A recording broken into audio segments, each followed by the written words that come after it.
all of these major violations are lodged in your body forever. I mean, you can learn to cope with the trauma and with the emotional response to it, but it's always there. And that's what the white community in South Africa does not understand at all.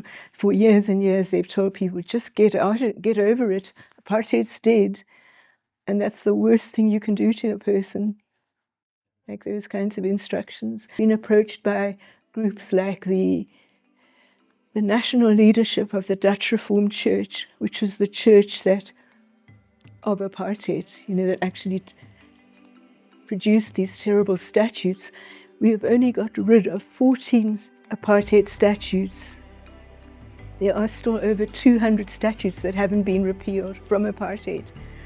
So it's a huge job we still have to do. It's just just 14. That's all we've achieved in 30 years. My name is Henrietta Ikepre. I'm legal advisor and program lead on the Africa Reparations program at Africa Judges and Jurists Forum, AJJF. AJJF is a Pan-African network of lawyers and judges, jurists essentially across the continent, and we do work to promote the rule of law and development in Africa. We have a series of programs ranging from civic space, independence of judiciary, electoral justice, and the Africa Reparations program.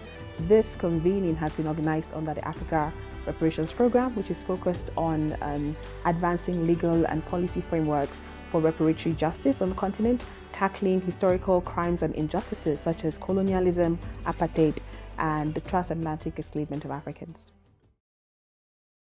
For this surgery, this reparatory justice surgery, the idea behind it was to do something practical. So move from the panel discussions we're having, which is great, the trainings of lawyers and judges and community members, but to create a platform for problem solving where we are co-creating strategies going forward with communities. We have communities that have come in from South Africa, people working on apartheid era abuses and victims and survivors of that abuse that did not get reparations from the TRC process. We have community members from Namibia, from the Ova Herero and Nama communities, working on the genocide that happened in Namibia from Germany.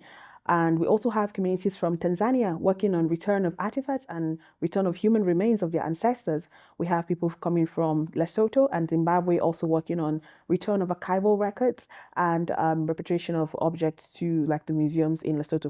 Actually, it's a real eye-opener. I have been in the reparatory justice space for quite some time now, but there are lots of things that I have learned today regarding, for example, the need for collaboration with other partners and also getting to understand the different narratives from people of different countries and seeing how wide the field is, but then at the same time also recognizing that the challenges that I face at home when litigating matters of reparatory justice appear to be challenges that are shared all across Africa, really. The conference here has been to really bring together multiple cases of reparations, but also think about the way we can create transnational coalitions, but also learning from each other experiences when it comes to legal strategic litigation related to colonial crimes. So this conference that has brought together civil society groups, has brought together legal experts, has brought together advocacy officials and experts, as well as state officials, really helps us to understand the challenges as well as opportunities as has been experienced by different civil society groups in different countries. As South Africa, we mark 30 years of our democracy this year, but still the issues of reparations, the issues of restitutions continue to be live issues. We have really not achieved what we should have been achieved 30 years later. So it's very, very important for us to learn from experiences from Namibia, from Tanzania, from Nigeria, from all over Southern Africa and also other parts of Africa. we speak about reparatory justice, we are looking to repair the fullness of harm. And that also includes applying a gendered lens to the way that we approach the work, to the way in which we tailor remedies or processes to seek reparations, because it's important to underscore the fact that colonial injustices or colonial crimes were distinctly targeted against African women, whether we're talking about sexual reproductive agency, or whether we're talking about family structures, or whether we're talking about cultural rituals. That all has a gendered element to it. And so we need to really make sure that we are applying that lens when we do that work, in order to make sure that we're addressing the intersectionalities in terms of which different people experienced harm and different people's stories matter in the advocacy that we do. What it did for us was to highlight the gaps that are still in the system. You know, colonization came and crippled our continent, and you start to see that even the colonizers themselves, don't care about the impact of their acts within the continent. And the surgery is trying to highlight those issues to say it's time that those who have wronged the African continent must come and account for their actions. So reparations, are becoming key, in light on the backdrop of AU declaring 2025 the year of reparations. So the surgery is actually highlighting those issues that are not necessarily spoken about. But we are saying, we are calling on the actors, the role actors, the people who were there that caused this pain in the continent to come and account for it. The surgery will create a path to hold those perpetrators accountable. So it basically means nobody's going to hide. And the surgery highlights those areas where we should go and start to look for resources, start to look for avenues, start to look for cases that can be litigated, and find means of redress to those who are disadvantaged. When I speak about reparatory justice in South Africa, there's huge anger that I shouldn't even mention it. And for South Africa, I think if we're going to live into all the appreciation we won from our Truth Commission, this should be the natural next step, for us to actually award the reparation for which there is nearly 2 billion rand locked up in a fund, accumulating tens of millions of rand interest every year, but never released for people. And of course, people who've been through these terrible violations are dying. We try to teach our members, like, you must name your next of kin, you must teach your children about it. So more and more we've been building the understanding of young people in Kulumani, because they will inherit the trauma of their parents and their ancestors, So for us, we started doing a lot of work on dealing with collective trauma. We found that some of the methodologies that were being used in trauma counseling and trauma work were always individual, and we found that it doesn't work. You have a community of victims who can start to talk to each other about what happened to them, and you build an incredibly strong movement, which is what we did, not isolating people because they were already isolated because of their torture. There was so much torture in South Africa. There is hope for a legal framework in getting the justice that my great-grandfather did not get. It's been 125 years, and our communities all over Africa, not just my own community, want to have justice. We need to have justice. It's not just material justice, but it's also psychological because of the colonial trauma that we faced. Being in that room and hearing people talk about their lived experiences. So it's not just something you read on paper, but actually listen to these people firsthand and getting to hear the information, and not just what you read on paper. But it also shows that reparation just goes beyond the financial. It also talks about restoring dignity and also giving healing to these victims. Reparations has to be very holistic. It has to be community driven. But most importantly, we have to move away from just talking about these things in theory and now actually move into tangible redress. They affirmed three particular things. One is that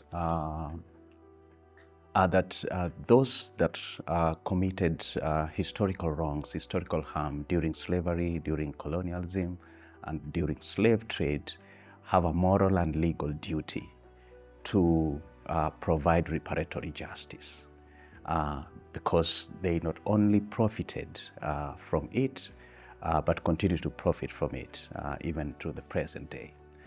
The second issue, I think, is that we need a human rights approach to dealing with historical harms, and a human rights approach that puts the victims, the communities that have been affected by these historical harms at the center of the pursuit for reparatory justice.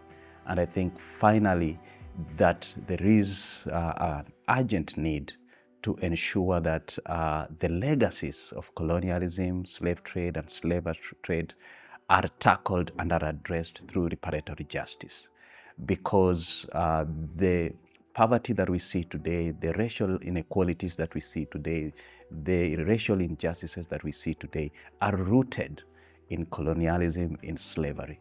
And unless we tackle the legacies and dismantle the structures of inequalities that persist today, then we are not going to deal with the problem meaningfully and fully. The going back to those that took away from us, whether be it artifacts themselves, whether be it holding on to human remains, whether be it holding on to paleontological materials, or even documents, because at some point it's not necessarily material culture, it's actual archives. At the center, there's laws, there's countries. Countries have different laws, constitutions. We have regional laws, we have international laws, and we all understand, we all know that some of these laws are more of a hindrance to achieve what you would like to gain back or repatriate. Or we keep on coming together as Africa, as the conference has been put together by the African Judges and Jurists Forum, and pave way and craft laws that work for us, that laws that are in tune with the narrative that we understand, then we will be able to make steps towards attaining justice. But for as long as we keep using the laws that are not necessarily crafted to assist us to regain what belongs to us, then it could be a waste of time. We have been in this business for long, the Bahero people. Our genocides was at the beginning of the 20th century, 1904 to 1908. We have started to rebuild the Herero nation immediately after that, around 1915. We have started this campaign also immediately after independence, 1990, to seek reparations from the German government. We have run this campaign for so many years, maybe 35 years. But in recent years, we see groups of lawyers and other professionals coming on board. Also, Africa as a continent, thinking of how the issues of genocides, land dispossessions can be redressed, following up the efforts that are taking place in the Caribbean. So I think Africa as a whole is waking up, and that brings value to us, all of us who are in these situations, that friends are seeking opportunities to assist and to be part of the longer struggle that we've been involved in. I love the people that AJJF has pulled together, and I should not just state them, but I know that there are many partners that pulled this together. And even though we often meet on conversations about reparations, it feels that there are conversations everywhere across this continent every week. This convening is unique because of the small size, allows for us to really dive deep into what we need right now, those who are working on reparations, rather than those who hope to one day, or those who have opinion about it but aren't going to do the work. Everyone here that's been pulled together really is committed to doing the work, particularly those who are the most direct survivors of crimes against humanity are here that showing us the work they've done and trying to pull more lawyers into supporting them as movement lawyers, driven by the people to address and advance reparations. So in addition to the panels where there's been excellent delivery and presentation of the issues, of the philosophy, and most definitely of the doctrine and the challenges that we face. There's been a lot of conversation on the sides, in the lunch, dinner, breakfast, all these times when we've been able to, due to the privilege of this convening, really have some very confidential, tactical, and vulnerable conversations with each other on how to get the work done. I think a lot of times when we look at law, and if you're not a lawyer, it can sometimes seem intimidating or very out of reach, but it's kind of normalized it for me. And not that lawyers aren't normal, but it's kind of like made it more accessible in terms of understanding the legal frameworks and understanding that the work that we do as activists or the work that we do as community leaders still has an impact on what happens on a grander scale. And just because we don't necessarily know the language of the legal speak doesn't mean that we don't have our parts to play. And also, I think it's also very healing to also meet people from different parts of, the continent coming together and to recognize that we're all fighting the same fight and that we're not alone, because sometimes this work can seem very isolating and like you don't have a community supporting you, but connecting with other people and creating networks and also just holding space for each other, I think is a very beautiful thing to do. Is the realization that the issues that we face are very common and that the solutions for those issues are also going to come from collaborations amongst everyone that's affected. I've also learned that lawyers are very important, but their importance is only as great as the communities that they serve. Reparatory justice as a thematic issue in international human rights, it is not expressly stated. Some, they say we can drive the right to reparatory justice from human dignity or from human rights instruments, but it's not explicit. So these conversations and the discussions that we are having actually have the potential to contribute towards the recognition and the development of the right to reparations. Its constitutive elements, in terms of also the kind of obligations that should be placed on states and non-state actors, of course, in pursuit of a better humanity and the creation of a true egalitarian society, a society that is underpinned by human dignity, a society that is underpinned by social justice. Are still opportunities for looking out to partners who may be interested in providing some funding, perhaps non-recourse funding, that then can go to feed into the claims that we would be making. After torture, people lose faith in trusting anybody, so it has been so important to understand these different ways of doing storytelling and healing together. It's truly valuable to not underestimate the power of lived experience and the expertise around reparatory justice. It's important to use that complementary expertise to inform what we have as learned experience as experts doing this work. So it's important to really center the voices and the agency of communities who have been directly impacted by colonial crimes and colonial violence, and to make sure that the work that we do, whether it's through litigation, whether it's through awareness raising or sensitization and advocacy, really is informed by the people who have direct and lived experience of this issue.